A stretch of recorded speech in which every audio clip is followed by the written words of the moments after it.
काय नपुंसका पद्मिनीचे सोहळे, वांजेसी डोळे कैचे होती.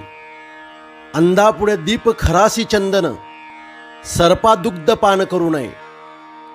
क्रोधी अविश्वासी त्यासी बोध कैचा, व्यर्थ आपुली वाचा शिनवू नये. खडांची संगती उपयुगासी नये, आपणा आपाय त्यांच्या संगे. वैष्णवी कुपथ्य टाकिले वाढूनी, एका जनार्दनी तेची भले. श्री संत एकनाथ महाराज अभंगाच्या प्रथम चरणात सांगतात, काय नपुंसका पद्मिनीचे सोहळे, वांजेसी डोहळे कैचे होती. नपुंसक पुरुषाजवळ पद्मिनीचे भोग ऐकण्यात काय अर्थ आहे, किंवा वांजेला डोहळे कसे होणार. श्री संत एकनाथ महाराज अभंगाच्या दुसऱ्या चरणात सांगतात, अंधापुढे दीप खरासी चंदन, सर्पास दुग्ध पान करू नये.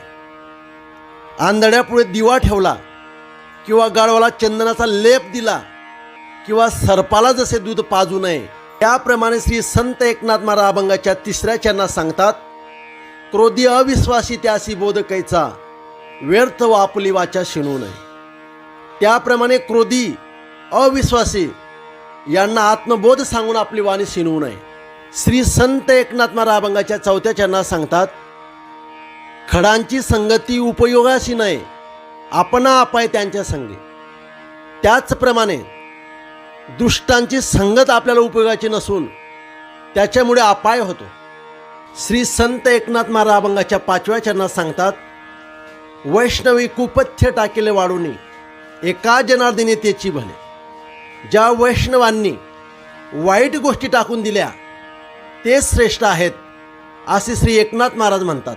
श्री संत एकनाथ महाराज हरिपाठातील पुढच्या अभंगाचं चिंतन ऐकण्यासाठी श्रीकृष्ण महाराज या यूट्यूब चॅनलला सबस्क्राईब करून ठेवा. असेच पुढील अभंगाचं चिंतन तुम्हाला ऐकायला मिळतील. रामकृष्ण हरी.